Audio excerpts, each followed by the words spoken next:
In this video, we demonstrate the use of the internal PLL of the FPGA for clock division. The input clock, CLKIN, is a 50 MHz signal provided by the onboard oscillator.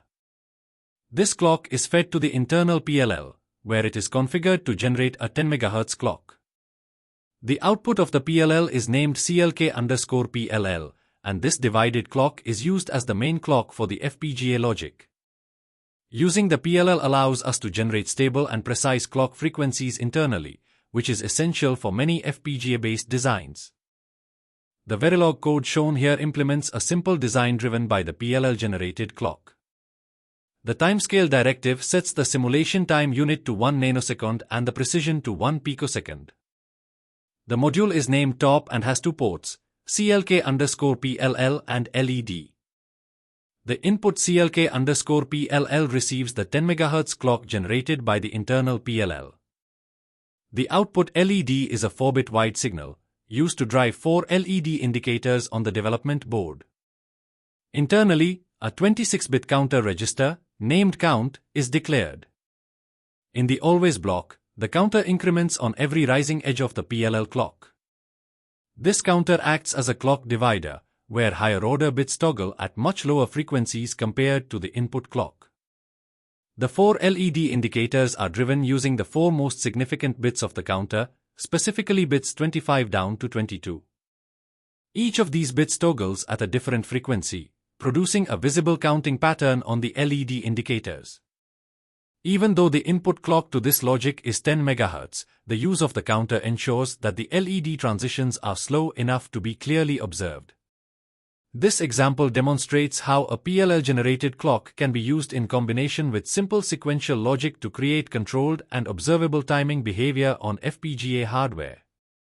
Let us now look at the main changes in the interface designer for this experiment. In the GPIO section, we create a new output bus and name it LED. The bus width is set to 4 bits, with the most significant bit as 3 and the least significant bit as 0.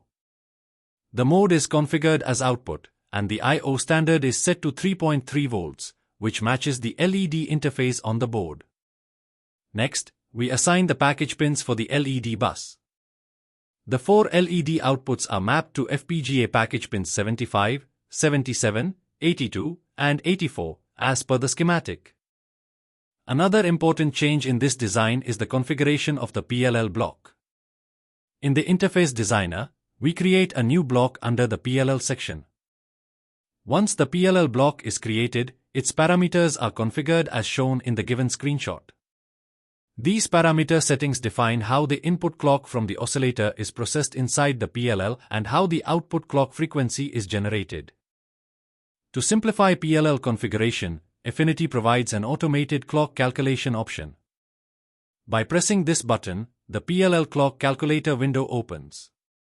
In this calculator, we can directly specify the desired output clock frequency, instead of manually calculating divider and multiplier values. Once the target frequency is entered, the tool automatically computes the required PLL parameters based on the input clock. This helps avoid calculation errors and ensures that the generated clock frequency is accurate. In the PLL clock calculator window, we first set the input clock frequency to 50 MHz, which corresponds to the onboard oscillator. Next, we set the desired output clock frequency to 10 MHz.